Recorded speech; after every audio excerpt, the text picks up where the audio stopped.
When the UK government brought in stricter travel restrictions on the 15th of February, it became far more difficult for British families to repatriate. The Lyndons lived in Saudi Arabia for 11 years and came back to the UK on the 20th of February in the middle of the pandemic. Repatriation is a stressful enough process in normal circumstances, but with the UK's COVID restrictions, it became much harder for the Lyndons. There have been all sorts of barriers in our way, along the way. That we've had to figure out how to work around. Ultimately understanding all the restrictions that we were coming into, how they affected us, what we had to do to basically be legal to come back into the country. I think that was probably the hardest part of all of it.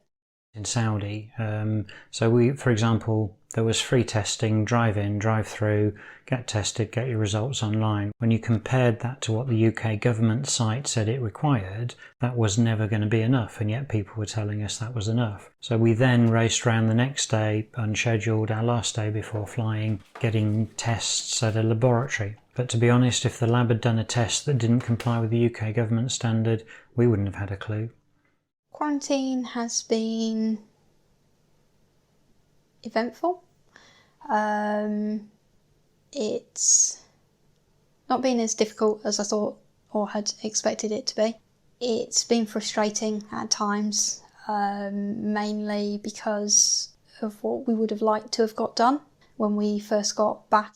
Having come back after such a long time and having to sort the house out and finding that various items of equipment have broken or gone out of service because they've been idle for so long, it's been more challenging. And also then there's a lot of things we need to get on and do, but then you're not allowed to go out and the place you need to go is too far away to be local. So in the UK so far, effectively re-establishing ourselves and with some time critical activities to do, that's been more stressful.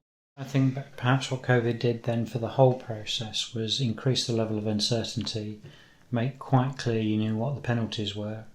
Yes, but not the process. But you could not be sure that you complied. You know, it's kind of all that uncertainty piles up, makes you nervous, and then washes away when you get through that stage. So then you're exhausted because all that stress is gone, but you've got the next stage coming up, and what's going to happen with that?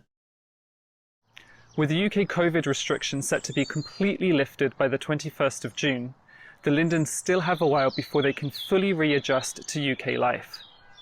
This is Chris Bracken reporting from Braintree, Essex.